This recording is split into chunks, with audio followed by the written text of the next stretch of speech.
Une grippe saisonnière est quelque chose que la plupart de nous ont eu. Mais dans ces mois récents, il y a une grippe qui a causé la maladie à nombre de gens. Bonjour M. Gagné et mes camarades. Aujourd'hui, je vais vous parler sur le H1N1. Premièrement, c'est quoi le H1N1? Le H1N1 est une maladie respiratoire qui est causée par un virus qu'on appelle H1N1. Comme vous voyez, c'est ici où la maladie prend son nom, H1N1. Une autre chose est que la maladie contient les gènes des virus, des oiseaux, des cochons et aussi des humains. C'est pour ça que c'est une maladie très dangereuse et c'est aussi pour ça qu'il a pris les scientifiques beaucoup de temps pour créer un vaccin. Ici, c'est la vue moléculaire d'un H1N1.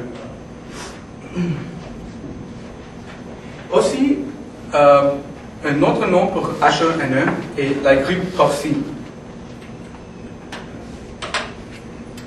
Le H1N1, une pandémie de grippe. Ce virus a été premièrement identifié au Mexique en avril 2009. Depuis ce jour, le virus a été propagé autour du monde avec une rythme très rapide et c'est pour ça qu'on appelle ça une pandémie. La raison principale pourquoi c'est étalé vraiment rapide est parce que c'est un nouveau type de virus où les corps des humains on a très peu de résistance. Ça veut dire que s'il y a un individu qui est infecté avec ce virus et s'il entre en contact avec d'autres gens, vous allez voir qu'il y a une grande possibilité que les autres personnes vont aussi être infectées. Une autre chose est que ceci est une question sérieuse lorsque la dernière pandémie a été 40 années avant. Et voici les statistiques ici. Ça démontre que juste en Amérique du Nord, il y a à peu près 1500 morts et autour du monde, il y a à peu près 6400 morts. Un fait très intéressant est que dans les 7 dernières journées de 6 novembre, il y a 343 morts. Ça, c'est vraiment ridicule. Et ici, on parle juste des morts. Bien sûr qu'il y a plusieurs gens qui sont infectés avec ce virus. Dans la plupart des cas, le H1N1 est relativement doux, mais avec tous les autres virus qui existent dans le monde, ça peut devenir très dangereux. Les symptômes et les gens en péril. Quelques symptômes de H1N1 incluent des fièvres, les frissons, la toux, les maux de tête et le mal de gorge. Les gens, presque tout le monde est au risque de cette maladie, mais les gens qui sont gravement en péril incluent les gens plus vieux que 65, des jeunes enfants, les femmes enceintes et les gens avec des affections médicales chroniques comme le diabète et l'asthme. Un autre symptôme pour le H1N1, c'est des diarrhées et aussi les vomissements.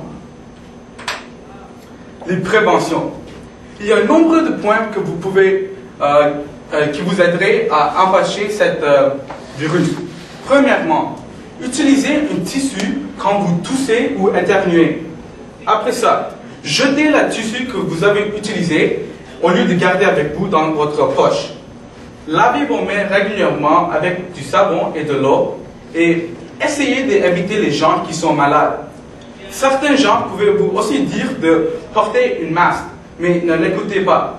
D'après moi, c'est une idée très stupide. Je vais expliquer maintenant.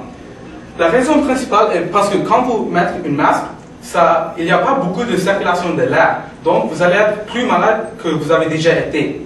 Et la dernière point est la plus importante. Et ça est de prendre la vaccine.